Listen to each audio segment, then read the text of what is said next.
Today's topic is something that a lot of people I've come to learn struggle with. And that's why I'm really, really pumped to have Melissa Rusiano here joining me, who has so much experience in this imposter syndrome realm. And just to give a little background on you, Melissa, because I really want our viewers to understand just how well-versed you are in this. You've been in clinical social work for over a decade. You have your own private practice that you do virtually. You work in a number of different states, Florida being one of them.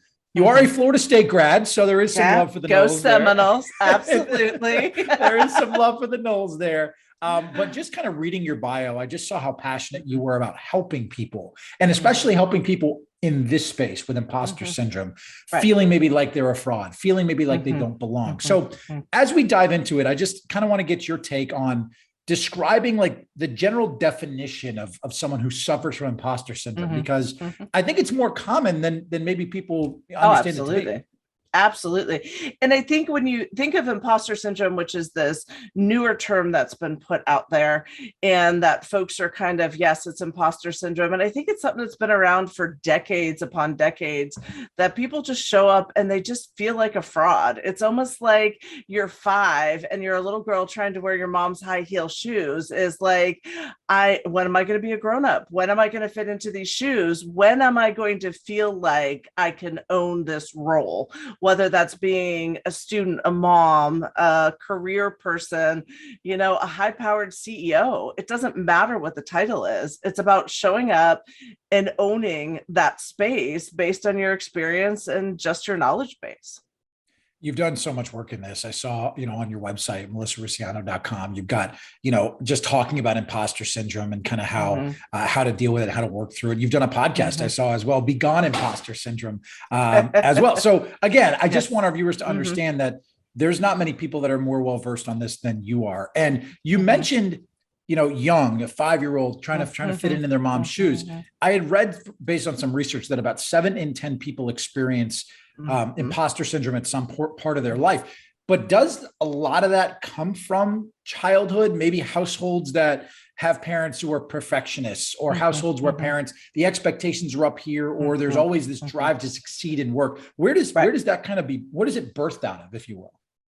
That's a great question. And I think when we look at the age-old argument of nature versus nurture, is that a portion of this is just going to be how you're wired. And some of us are wired to want to achieve and want to push, but a lot of it comes from the also wanting to please. And were there parents? Was there an older sibling that you're trying to grow into their shoes, so to speak? What were those expectations that were placed on you as you were growing up and as you went through those formative years? But there are individuals out there that come from very healthy families, very supportive, that still struggle with imposter syndrome because of the expectations they place on themselves. In this series, Safe Space, I've opened up a lot about my personal struggles. Imposter syndrome is something that I struggle with, and it's not all the time, which is kind of strange. It'll pop in here and there. There'll be moments where I feel like, man, am I good at this? Specifically, and I'll just give the example to the viewers out there. I've long in my career been in the sports space, right? I've been a sports anchor, sports reporter my entire life. I was promoted into a news anchor role, a very unfamiliar role for me. And I've had these feelings and these moments of, do I belong here? Am I doing this right? How are my coworkers perceiving me? Right. And I didn't realize at the time how natural it was to experience that, this self-perception versus how others perceive you. Why do we do this? Like, why do I do this? Why do I, have this expectation that I'm going to be found out as a fraud in a role when I got promoted to something that clearly I'm qualified for? Right. Absolutely. And I think it's that fear of somebody seeing behind that mask, the fear of somebody realizing that, oh my gosh, maybe I'm not as qualified as they are. And I think we live in a culture right now that there's a lot of comparison going on, and it's looking at people's social media feeds. And I fall prey to this. And I've spoken a lot about, you go on professional sites and it's not even who has has the bigger house, the happier looking family. It's like, oh my gosh, look what they did with their pandemic experience. They wrote a whole online course, and they're launching this, they're launching that. And I think it's this comparison game and a fear of, what if somebody sees my flaws? What if somebody then accentuates the flaws instead of the strengths? And newsflash, we all have flaws. We're all human. But that doesn't mean we can't still excel at what we do. You mentioned this at the top, and I thought it was interesting that this isn't imposter syndrome something that just affects, CEOs of major companies. Correct. Or, regular everyday people that maybe get promoted. Like, there's everything: college graduates, those that Absolutely. Are in graduate school, whether you're in, an hourly wage job, or you're in a high salaried position as a CEO of a major Fortune 500 company. Right. Like, it doesn't discriminate, imposter syndrome, and it seems to affect, everyone across the board. Mm-hmm. Absolutely. And even down to the moms, who I remember being in the hospital with my 22-year-old, well, she's now 22, and them saying, here, this baby goes home with you. And me looking at the nurses going, what, me? What? You're going to trust me with that baby? Wait a second. We're taking this baby home. So imposter syndrome hits on every single level, whether you're a new mom, or you're in a new position, or you're a student, or it's your first time on the football field, in high school. It impacts all of us. It's just, what do you do with it? Do you hide behind it, and do you let it thrive? So the insecurity grows. And then as your position grows, it's just like this baggage that you just drag with you, and it gets bigger and bigger and bigger. It's no longer your carry-on bag. Now you have a whole luggage set, that's fueling this fraud feeling. Or are you going to acknowledge and say, this is a new experience, and I'm qualified for it, and it's normal to be nervous, and let me start confronting the fear with facts of, yes, I do belong in this position, and I'm going to rock it, and I'm going to be nervous, and I'm going to make mistakes. And yet, guess what? It's okay, because I'm human too. And it's that self-talk, right? Like Absolutely. I love the way you put that, confronting the fear with facts, like removing the negative self-talk and inserting the look where you are, appreciate where you are. Here's why you're qualified to be in the spot. Here's why you're going to be the best mother. Here's why you were elevated to this CEO position. And is that one of the ways to kind of talk yourself through it? And before I get to that, I want to get to this. What are the feelings that come out for imposter syndrome? So before we can solve it, what are some of those feelings that maybe people don't really notice that they're going through it at the time? Like, maybe it's physical, or it's emotional, or it's mental. What are some of those feelings? Right. Usually how I describe it to a lot of individuals, it's almost like this feeling within you of wanting to shrink, is that you want to go hide in the corner, and you can't physically go hide in the corner, but emotionally you can go hide in the corner. And it's almost like your whole being, your lightness, your posture, everything just kind of pulls in and shrinks. There can be feelings of anxiety, a little bit of butterflies in your stomach, pressure on your chest, sweaty palms. I hear a lot, almost that cold sweat kind of kicking in. But the biggest, most consistent symptom that I hear is just this shrinking, and everything. You just want to be small. You just want to hide.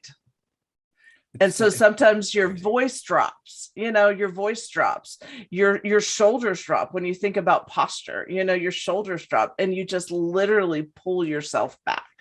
And that can affect you in your work, right? Absolutely. Well, for some people it can motivate, right? For those perfectionists, it could, you try to overcompensate, you try to work harder to do that. For some people, it could have the adverse effect where maybe you don't get to a task, or you keep putting that off because you don't think it's going to be good enough, or you don't think it's going to meet those expectations.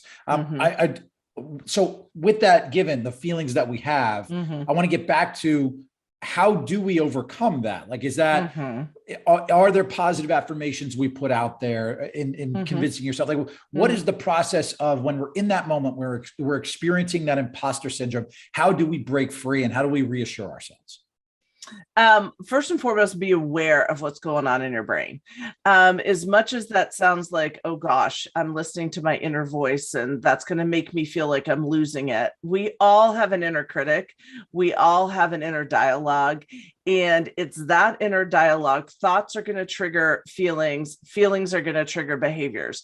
And so if we can't nip it in the bud with that inner dialogue, then it's kind of like a steam train that's sort of running loose on the tracks. So first and foremost, being aware of that inner dialogue. What are you telling yourself? When even those little clips of, oh, that was so dumb of me to do that, or I can't believe I'm such an idiot. Even those little statements over time start increasing those feelings of insecurity and get to the point that now they trigger those emotions, and now your behaviors kind of go into that shrinking that we talked about. We all have a story that we tell ourselves in our brain. The problem with the story is it's not always accurate. And so going back to facts versus feelings, facts versus fear, what is that story and where is the truth in the story, and where are those areas that maybe we're just being a little challenged? We're not a failure. They're just a little bit more challenging than other areas. We all have strengths and areas that need improvement. And how do you reframe that story in your brain so that it's more fact-based and it can be more positive, which then impacts your emotions, impacts your behavior? It really is fascinating how much our minds and how we perceive things can really affect how we go through life. And, I want to take it back to the early, years. 1978 was really when the psychologists Pauline Rose Clance and Suzanne Imes really first identified this imposter syndrome. Now, it's not an actual, you would know the terminology for me, but psychologically can be diagnosed with it, right? You can be diagnosed with imposter syndrome, but it is something that through research they found is prevalent in our society. And what I found interesting too was their research at first singled out how women were more uniquely affected by imposter syndrome. Now we've come to find out that more men do too. And as we talked about earlier, it doesn't discriminate, but do women seem to be impacted by imposter syndrome even more? And why is that the case? Why do women or women of color that I've researched as well feel like imposter syndrome is more a part of their lives than maybe their male counterparts do? Well, and I'm glad that the research is starting to depict that it is not gender specific, but historically, from a female perspective, it has been something that comparison game kicks in so heavily. And we look at these individuals that are working moms, and our perception, the story we tell ourselves is, well, look, they can work full time. There's a hot meal on the table. Their 4 kids are like happy and well-dressed, and they're smiling in their picture. They're all involved in sports. And her marriage is strong. And so we look at this comparison and say, well, gosh, she's Superwoman. Why is it that I can't aspire to be that? And not, being able to realize that there's meal delivery services. There's people that can come in and help with the kids, that smile took 100 photos to take. And nobody is impervious to being human. We are all, we all have this common humanity.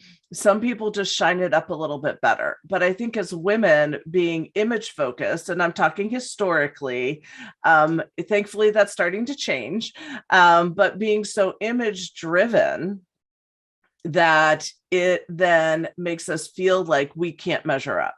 We are not good enough. The statement you said a little while ago is we're not good enough. We're not good enough moms. We're not good enough workers. We're not good enough. Fill in the blank. How do we get better at validating ourselves? Like, what are there some strategies you can give us? Because I think that can really help break free from imposter syndrome. What can we do to seek validation internally instead of trying to find it elsewhere? Yeah. And I think that is boiling down to being okay with who you are at the core. And I think all of us can focus on what it is we don't do well, or what it is we would like to change about ourselves, where we tend to sort of slough off as those strengths that we have. And the internal validation comes from focusing on, okay, what are my strengths? What are the things that I do well? What am I proud of? What are my core values? What makes me me? And if I can focus on my core values and I can focus on what is important to me, what makes me tick, what I'm passionate about, then the external validation, it's like icing on the cake, but I'm able to create that internal sense of self, that I can have self-compassion and I can understand that, hey, when I make a mistake, that doesn't make me bad. It means I made a mistake. And this common humanity is what kicks in. It's by not giving yourself grace, by not being able to have that self-compassion. But I think most of all, a lot of individuals that I work with come back and say, gosh, I don't even know who I am anymore. I've worked so hard to achieve this, whatever this is, that I kind of forgot who I am at the core. And that's where the internal validation comes from, is circling back to getting to who I am at the core. And being okay with that, which may take a coach to kind of help get me there. It may take a therapist to resolve some stuff that I'm holding on to that really doesn't deserve space anymore, so that I can circle back and say, at the core, I'm a good person who's going to make mistakes, who's going to look like a goofball sometimes, but that's okay, who's going to trip getting up on stage for a keynote address. Yes, that was me 2 months ago. But it's okay. It's okay, because I can still be a rock star at what I do.